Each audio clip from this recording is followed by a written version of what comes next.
नमस्कार दोस्तों, मैं हूं दीपक चौरसिया और मेरे इस सोशल मीडिया के मंच पर आपका स्वागत है। बिहार चुनाव अब बहुत दिलचस्प होते जा रहे हैं। दिलचस्प इसलिए क्योंकि एक तरफ तेजस्वी का प्रण है तो दूसरी तरफ भारतीय जनता पार्टी का संकल्प। भारतीय जनता पार्टी ने पहले कहा था, भारतीय जनता पार्टी से मतलब मैं बात एनडीए की कर रहा हूं।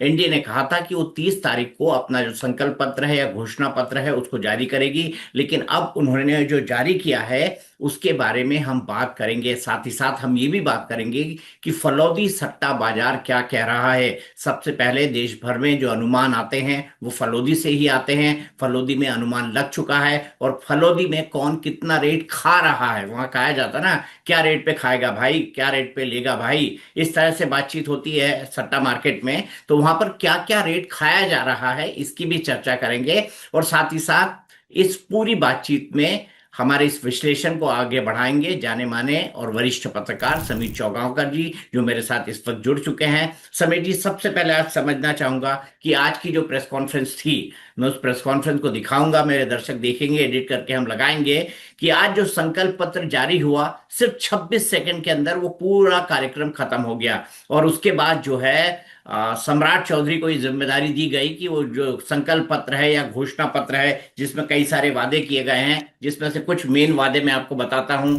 जैसे 1 करोड़ सरकारी नौकरी, जैसे 100 एमएसएमई पार्क और 50,000 से अधिक कुटीर उद्योग, जैसे gypsum corridor, semiconductor manufacturing park, महिला रोजगार योजनाओं में महिलाओं को 2 लाख तक की सहायता, 1 करोड़ लखपति दीदी बनाना, मिशन करोड़पति के माध्यम से महिला उद्यमी बनाना, किसान सम्मान निधि को बढ़ाकर 9,000 रुपए कर देना, ईबीसी वर्ग की जातियों को 10 लाख रुपए तक की सहायता देना, क्योंकि ईबीसी एक बहुत बड़ा फोकस एरिया है। आपने देखा होगा इस बिल्कुल। चुनाव के वक्त ईबीसी को बिल्कुल। लुभाने की कोशिश तेजस्वी यादव भी कर रहे हैं, क्योंकि उन्होंने मुकेश सहनी को बिल्कुल। डिप्टी सीएम का कैंडिडेट बनाया है। इसी तरह ईबीसी को लुभाने की कोशिश, क्योंकि परंपरागत तौर पर जो ईबीसी है वो एनडीए का वोटर है। तो नीतीश। यहाँ पर हाँ। 50 लाख नए पक्के मकान, मुफ्त राशन, 125 यूनिट मुफ्त बिजली, सामाजिक सुरक्षा पेंशन, मां जानकी की जन्मस्थली का विश्व स्तरीय आध्यात्मिक नगरी बनाना। तो ये तमाम चीजें एनडीए ने अपने संकल्प पत्र में घोषित की है।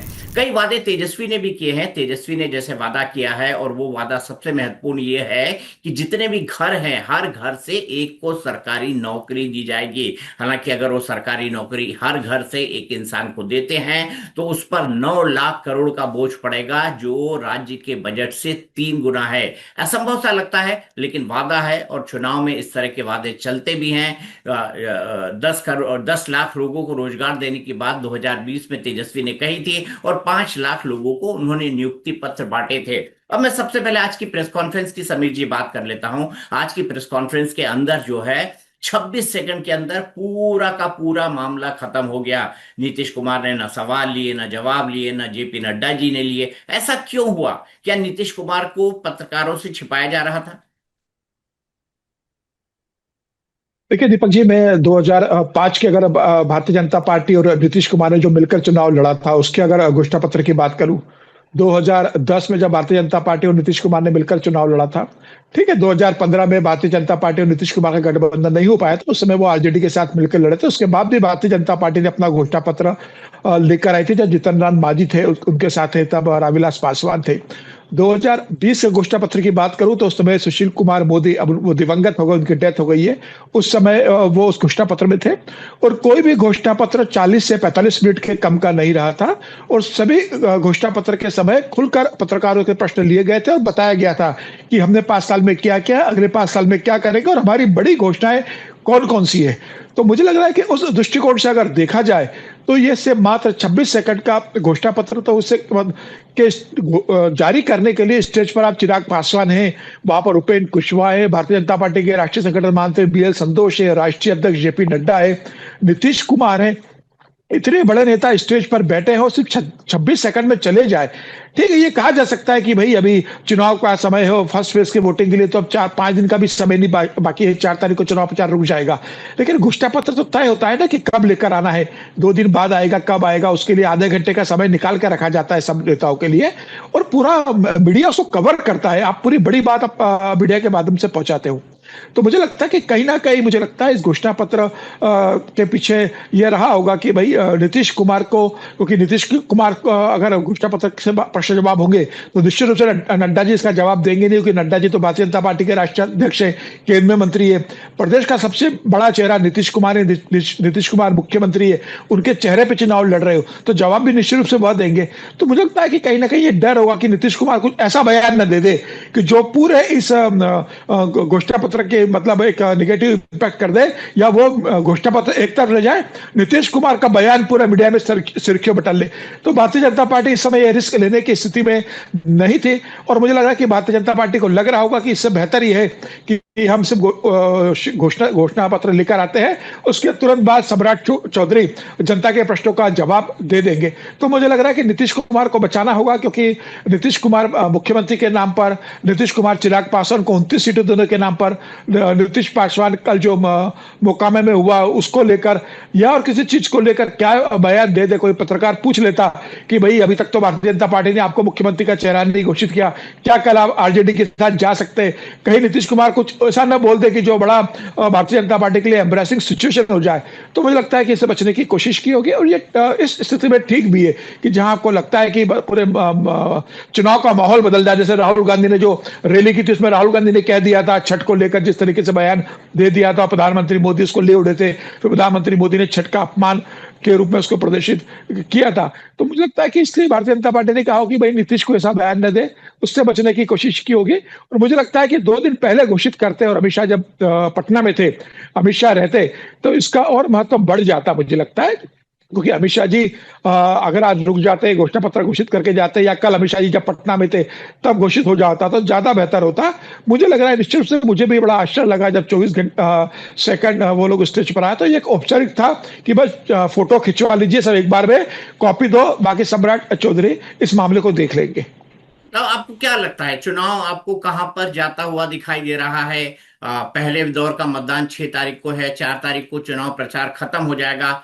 मेरा जो आकलन कहता है वो ये कहता है कि जो कास्ट इक्वेशन है वो एनडीए के फेवर में थोड़ा सा ज्यादा मजबूत है महागठबंधन के बनस्पत, क्योंकि जो कास्ट का अलायंस है, उनके जो 5 पांडव हैं जिनको वो 5 पांडव कह रहे हैं, एक उसमें उपेंद्र कुशवाहा हो गए, दूसरे उसमें जीतन राम मांझी हो गए, तीसरे उसमें चिराग पासवान हो गए, चौथे उसमें नीतीश कुमार हो गए, और पांचवी खुद भारतीय जनता पार्टी हो गई।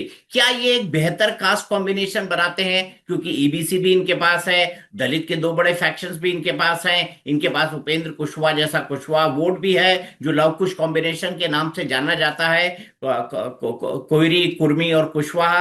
तो ये क्या आपको लगता है कि स्ट्रॉन्गर पॉलिटिकल कॉम्बिनेशन बनाता है बिहार के अंदर एनडीए? निश्चित रूप से दीपक भाई, और ये बहुत स्ट्रांग कॉम्बिनेशन बनता है, और यही कारण रहा कि जब सीटों का बंटवारा हुआ था तो भारतीय जनता पार्टी ने 101 सीट ली, नीतीश कुमार को 100 सीट दी, और चिराग पासवान जिसके लिए कहा जा रहा था कि भाई इनको 20 से ज्यादा सीटें नहीं देंगे, उसको 29 सीटें उन्होंने दी, मांझी को 6 सीटें दी, उपेंद्र कुशवाहा 6 सीटों पे नाराज थे तो अमित शाह ने उन्हें मिलने बुलाया, अमित शाह ने उन्हें समझा दिया, वो 6 सीटों पर मान गए।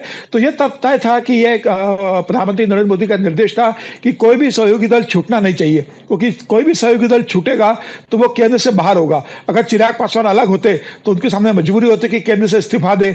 तो चिराग पासवान के 5 सांसदों का भी समर्थन केंद्र की सरकार को मिल रहा है, जो भारतीय जनता पार्टी 240 पे टिकी हुई है। तो भारतीय जनता पार्टी इस समय केंद्र में जिस स्थिति में है, तो भैया कोई रिस्क लेना नहीं चाहती थी कि कोई छूटे और उसका एक सांसद कम हो। उपेंद्र कुशवाहा भले ही सांसद नहीं है, लेकिन राज्यसभा में सांसद है, कुशवाहा का वोट देंगे। जीतन राम मांझी खुद सांसद है, मांझी का अपना मुसहर कम्युनिटी का वोट है। तो भारतीय जनता पार्टी ने सबको साधा, बेहतर सीट डिस्ट्रीब्यूशन किया, साथ में मिलकर उन्होंने इसका चुनाव प्रचार कर रहे हैं। और मुझे लग रहा है कि यही रणनीति जो उनकी रही थी कि दलित, लास्ट टाइम चिराग पासवान ने जिस तरीके से एनडीए को डैमेज किया था, सबसे ज्यादा जनता दल यूनाइटेड को डैमेज किया था, तो उससे बचने के लिए चिराग पासवान को भी साधा और सबको साध लिया है। वही अगर महागठबंधन को देखें तो आप देखिए कि आप हेमंत सोरेन की पार्टी चुनाव नहीं लड़ रही है, बाकी माले ने पहले उम्मीदवार घोषित कर दिए, सूची की आप जारी नहीं कर पाए। राहुल गांधी मुख्यमंत्री तेजस्वी को घोषित नहीं कर पाए। बाद में कनपट्टी पे बंदूक रख के तेजस्वी ने अपने आप को मुख्यमंत्री और मुकेश सहनी ने अपने आप को उप मुख्यमंत्री घोषित करवाया। तो मुझे लग रहा है कि कास्ट कॉम्बिनेशन अगर देखें तो भारतीय जनता पार्टी का बहुत स्ट्रांग है। नीतीश कुमार का अपना वोट इंटैक्ट है, चिराग पासवान कम्युनिटी और अपने दलित वोट के दम पर है, जीतन राम मांझी मुसहर वोट बैंक है, उपेंद्र कुशवाहा का कुशवाहा वोट बैंक है। तो बहुत स्ट्रांग है और यही कारण है कि मुझे लगता है कि एनडीए का पलड़ा इसके कारण भारी रहने वाला है। मुझे भी दिखाई पड़ता है कि एनडीए का पलड़ा इसलिए भारी रहने वाला है क्योंकि जो कास्ट का रेनबो यानी इंद्रधनुष उन्होंने बनाया है वो बहुत बेहतर है, वो बाकी चीजों से बेहतर है। अगर उसके कंपैरिजन में हम महागठबंधन की बात करें तो महागठबंधन के साथ लेफ्ट पार्टियां हैं, महागठबंधन के साथ मुकेश सहनी है जो अति पिछड़े समुदाय से आते हैं, महागठबंधन के साथ जो है लेफ्ट पार्टी मुकेश सहनी है, कांग्रेस है जो अपने दलित और अल्पसंख्यक वोट बैंक के लिए जानी जाती है, कम से कम इस बार उसके लिए रिवाइवल की पूरी कोशिश कर रही है। और यहां पर जो है एक वोट बैंक जो है वो आरजेडी का है जिसको हम मुस्लिम यादव वोट बैंक कहते हैं। तो ये कंपैरिजन में क्या होता है कि जब हम कंपेयर करते हैं इन दोनों गठबंधनों को तो 34% के आसपास मुस्लिम यादव वोट होता है, लेकिन जीत के आने के लिए आपको 40 से 42% के वोट बैंक की जरूरत लगती है। लेकिन बाकी कास्ट, क्योंकि यादव कास्ट इतनी डोमिनेंट है, इतनी ज्यादा वहां पर एग्रेसिव है, जिसके चलते दूसरी जातियां जो है यादव के साथ जुड़ने से थोड़ी हिचकती हैं। यही कारण है, इसी के चलते मुझे लगता है कि महागठबंधन थोड़ा सा चूकता है। लेकिन क्या जो उप मुख्यमंत्री वाला एक्सपेरिमेंट उन्होंने ईबीसी वोट बैंक के लिए, extreme backward class vote bank के लिए जो 10% का है, जिसमें बिंद आप जोड़ लीजिए, निषाद आप जोड़ लीजिए, मल्ला आप जोड़ लीजिए, मुकेश सहनी को जो डिप्टी चीफ मिनिस्टर को ऑफर दिया गया है, उससे कोई इम्पैक्ट पड़ेगा? आपको लगता है कि थोड़ा वोट बैंक तेजस्वी यादव अपने साथ और जोड़ पाएंगे ईबीसी का? क्योंकि पिछली बार मुकेश सहनी एनडीए के साथ लड़े थे। हाँ, लेकिन दीपक जी तेजस्वी यादव की मजबूरी है कि तेजस्वी यादव का अपना वोट बैंक तो इस बार सभी स्ट्रांग इसके साथ जुड़ा हुआ है। कांग्रेस का कोई बड़ा वोट बैंक नहीं है कि जो एडिशनल सपोर्ट करे। सिर्फ 8 से 9% का वोट बैंक, कोई जाति का वोट बैंक कांग्रेस के पास नहीं है। नीतीश कुमार के पास कोयरी कुर्मी का, अति पिछड़ों का वोट बैंक है, वैसा कांग्रेस का कोई वोट बैंक नहीं है। तो तेजस्वी यादव की मजबूरी है कि इस बार वो ज्यादा से ज्यादा लोगों को जोड़े और उन्हें लगता है कि मुकेश सहनी का 4 से 5% का वोट बैंक उनको एडिशनल सपोर्ट करेगा। जब उनको लगता है कि उनको सामने एक सबसे बड़ी चुनौती ओवैसी ने सीमांचल में जिस तरीके से पिछली बार 5 सीटें जीती थी, और इस बार ओवैसी कह रहे हैं कि भाई मुसलमानों का उप मुख्यमंत्री क्यों नहीं है, 17% के हुए, आप 2-4% वालों को उप मुख्यमंत्री डिक्लेयर कर रहे हो, आप अल्पसंख्यकों के लिए क्यों नहीं कर रहे हो? तो मुस्लिम वोट बैंक वहां तोड़ने में लगे हुए हैं ओवैसी साहब। उनके भाई तेज प्रताप यादव का वोट बैंक में सेंध लगाने के लिए कोशिश कर रहे हैं। और प्रशांत किशोर सबसे बड़े एक चैलेंजर बनकर उभरे हैं महागठबंधन के लिए। ऐसे परिस्थिति में जब चारों तरफ से तेजस्वी यादव घिरे हुए हैं तो उनके सामने मजबूरी थी कि वो छोटे छोटे दलों को भी जोड़े, और मुझे लगता है कि यही कारण रहा था कि उन्होंने सबके साथ जोड़ने की कोशिश की, लेकिन इसमें झारखंड मुक्ति मोर्चा उनके साथ जुड़ नहीं पाया। माले हालांकि जुड़े, उसके बाद भी 8 से 10 सीटों पर वो फ्रेंडली फाइट लड़ रहे हैं। तो तेजस्वी यादव इस बात को जानते हैं कि पूरा लोड उनके कंधों पर है और यह चुनाव अपने कंधों पर लेकर जाना है। हालांकि उनको बहुत देर से मुख्यमंत्री का चेहरा घोषित किया है, उसके बीच में कोई अंडरस्टैंडिंग नजर नहीं आई। उसका भी नुकसान मुझे लगता है महागठबंधन को होगा, और फिर प्रधानमंत्री मोदी और नीतीश कुमार मिलकर एक और एक 11 हो जाते हैं बिहार की राजनीति में, क्योंकि नीतीश कुमार सबसे बड़े नेता प्रदेश के हैं, प्रधानमंत्री मोदी देश के सबसे बड़े नेता है। और जब प्रधानमंत्री नरेंद्र मोदी, नीतीश कुमार, अमित शाह जैसे लोग चुनाव प्रचार और संगठन संभालेंगे और संघ जमीन स्तर पर काम करेगा एनडीए के लिए, तो बहुत मुश्किल होगा आरजेडी के लिए। और फिर जब यादव वोट बैंक का आता है कि भाई तेजस्वी मुख्यमंत्री बनेंगे, तो वो गाना आपने देखा होगा, वीडियो पे चल रहा था कि भैया आएंगे तो बंदूक पे दम पे उठा के ले जाएंगे, कट्टा और बंदूक वाला। तो लोगों के बीच वो भी चल रहा है कि भाई अभी सरकार आई नहीं और अभी से कट्टा, बंदूक और अपहरण उद्योग की बात हो रही है। तो मुझे लग रहा है ये भी एक गलत संदेश गया, इसका नुकसान तेजस्वी को जरूर होगा। तो मुझे लग रहा है कि तेजस्वी ने सारी समीकरण साधने की कोशिश की इस बार। उनके ऊपर लालू प्रसाद यादव का एक बड़ा बैगेज है, वो खुद भी अभी जमीन के बदले नौकरी के मामले में कुछ दिन पहले दिल्ली होकर आए थे। तो तमाम परेशानियों से तेजस्वी यादव जूझ रहे हैं, उसके बाद भी वो खुद दिन में 3-3, 4-4 रैलियां कर रहे हैं। तेजस्वी जानते हैं कि अगर इस चुनाव में उन्होंने बेहतर प्रदर्शन नहीं किया तो उनके लिए आने वाला समय और बड़ा मुश्किल होगा, क्योंकि भारतीय जनता पार्टी बिहार में बहुत मजबूत होती जा रही है। और अगर बिहार में भारतीय जनता पार्टी ने अपनी सरकार बना ली एक बार, तो फिर 10 साल 15 साल भारतीय जनता पार्टी को सत्ता से बेदखल करना बहुत मुश्किल होगा। तो अभी नहीं तो कभी नहीं की तर्ज पर तेजस्वी यादव इस चुनाव को ले रहे हैं। तेजस्वी यादव अभी नहीं तो कभी नहीं की तर्ज पर ले रहे हैं, लेकिन फलौदी का सट्टा बाजार क्या कह रहा है? आपको बताया ना समीर जी, सट्टा बाजार हर चीज में जो है अपना आकलन देता है, समय बिल्कुल। समय पर वो हाँ। अपने आंकड़े भी जारी करता है, और कई बार उन्हें सच माना जाता है। इसलिए माना जाता है क्योंकि ये माना जाता है कि जहां पर पैसा इन्वॉल्व है वहां पर कोई आदमी जानबूझकर कोई बड़ी गलती नहीं करेगा। तो फलौदी ठीक है सट्टा तो। बाजार का पहला आकलन भी आ चुका है, वो आकलन में भी जनता के सामने रखूंगा। लेकिन फलौदी सट्टा बाजार ने ये साफ साफ कह दिया है कि नीतीश कुमार ही मुख्यमंत्री के एकमात्र कैंडिडेट हैं, और जो भाव उनके नाम पर खाया जा रहा है वो 40 से 45 पैसे का है, जो एक बहुत स्थिर भाव है, और इसको बड़ा स्टेबल माना जाता है, और ये माना जा रहा है कि नीतीश कुमार ही मुख्यमंत्री जो हैं वो बनेंगे चुनाव के बाद। आपको इसमें कोई आशंका नजर आती है फलौदी सट्टा बाजार के इस आकलन पर? नहीं, मुझे इस आकलन पे कोई शंका नहीं है कि अपना एनडीए का बहुमत लाएगा और इंडिया की सरकार बनाते हुए फिलहाल अभी नजर आ रही है कि साफ एनडीए सरकार बना रहा है। मुख्यमंत्री को लेके बहुत से इवेंट बट्स रहेंगे। अगर भारतीय जनता पार्टी का परिणाम महाराष्ट्र की तरह आता है कि महाराष्ट्र में 132 सीटें भारतीय जनता पार्टी ले गई थी, तो फिर एकनाथ शिंदे को उप मुख्यमंत्री के रूप में लिया था।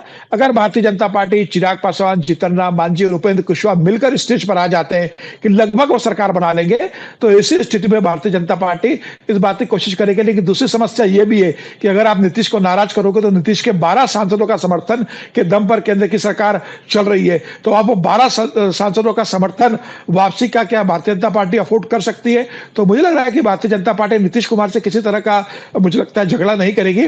नीतीश कुमार की सहमति से भारतीय जनता पार्टी अपना मुख्यमंत्री बनाएगी, या यह हो सकता है कि भारतीय जनता पार्टी फिलहाल नीतीश कुमार को मुख्यमंत्री बना दे और फिर 6 महीने 8 महीने के बाद कोई नया डेवलपमेंट केंद्र की राजनीति में हो, प्रदेश की राजनीति में हो, कोई नई समीकरण आए कि नीतीश कुमार का बेटा निशांत प्रदेश की राजनीति में या केंद्र की राजनीति में आए, या संजय झा कोई बड़ी भूमिका निभाए। उसके बाद भारतीय जनता पार्टी सेंट्रल की राजनीति को डिस्टर्ब नहीं करेगी प्रदेश के लिए, कि जिससे सेंटर पे कोई किसी तरह का आ जाए और नीतीश कुमार समर्थन वापस ले या कोई घटना घटे। जो भी हो गया म्यूचुअल अंडरस्टैंडिंग से होगा, आपसी सहमति से होगा। अगर नीतीश मुख्यमंत्री नहीं बनेंगे तो नीतीश कुमार की सहमति लेकर भारतीय जनता पार्टी निर्णय लेगी और नीतीश कुमार खुद घोषणा करेंगे कि मैं मुख्यमंत्री नहीं बनना चाहता। उसके बाद क्या नीतीश कुमार को सेंटर में कहीं लाया जाता है, उनके बेटे को कहीं दिया जाता है, क्या समीकरण होंगे, ये आगे तय होंगे। फिलहाल यह जो भी निर्णय होगा सहमति से होगा और सेंट्रल की जो राजनीति है उसको देखते हुए होगा। अब दूसरा मैं आपको महागठबंधन का बताता हूं। महागठबंधन के बारे में जो सलोदी का सट्टा बाजार है वो ये कह रहा है कि 97 से 100 सीटें इनको मिल सकती है, 97 to 100। इसका मतलब ये है कि वो लगभग 22 सीटें पीछे मान रहा है इन लोगों को बहुमत से।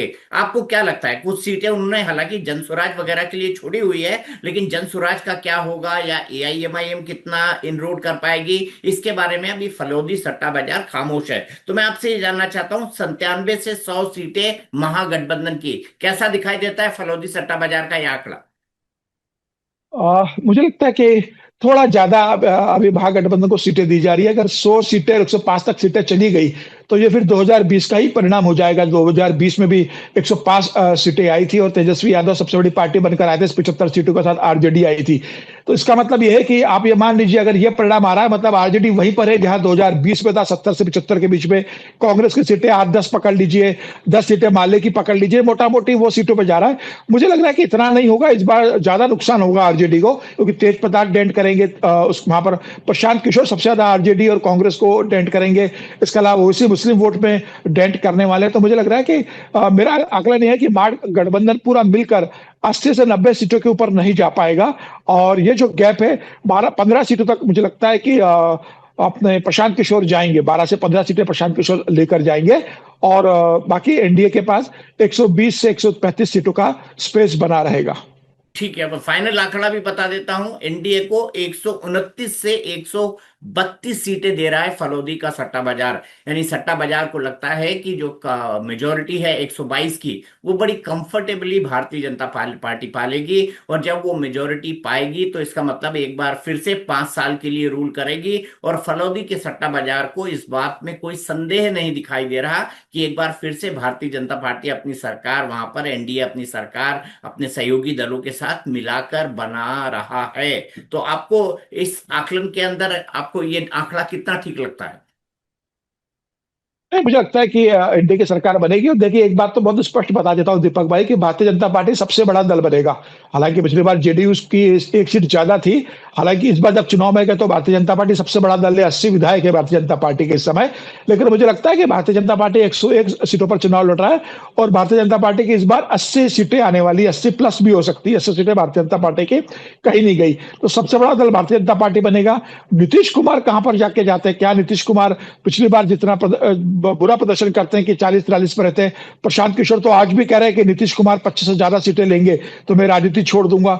नीतीश कुमार ने 10,000 रुपए महिला को दिया है, तमाम घोषणाएं की है, तो क्या नीतीश कुमार बेहतर प्रदर्शन करेंगे? मुझे लग रहा है कि नीतीश कुमार बेहतर प्रदर्शन करेंगे पिछली बार की तुलना में, क्योंकि चिराग पासवान इस बार उनके साथ जुड़े हुए हैं। कोई बड़ा सेटबैक नजर नहीं आ रहा इस बार।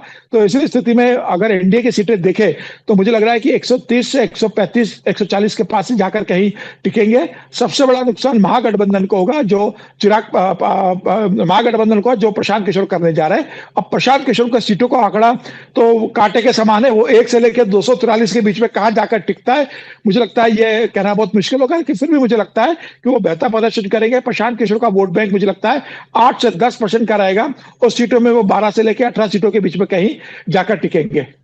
बहुत बहुत शुक्रिया समीर जी, हमसे जुड़ने के लिए और इतनी तमाम बातचीत करने के लिए, नमस्कार। अपने थॉट शेयर करने के लिए। नमस्कार दीपक तो जी। हमारी इस खास पेशकश में आज के लिए इतना ही, लेकिन पल पल का अपडेट मेरे आप तमाम सोशल मीडिया के मंच पर लेते रहिए। आज के लिए समीर चौगांवकर जी का बहुत बहुत शुक्रिया।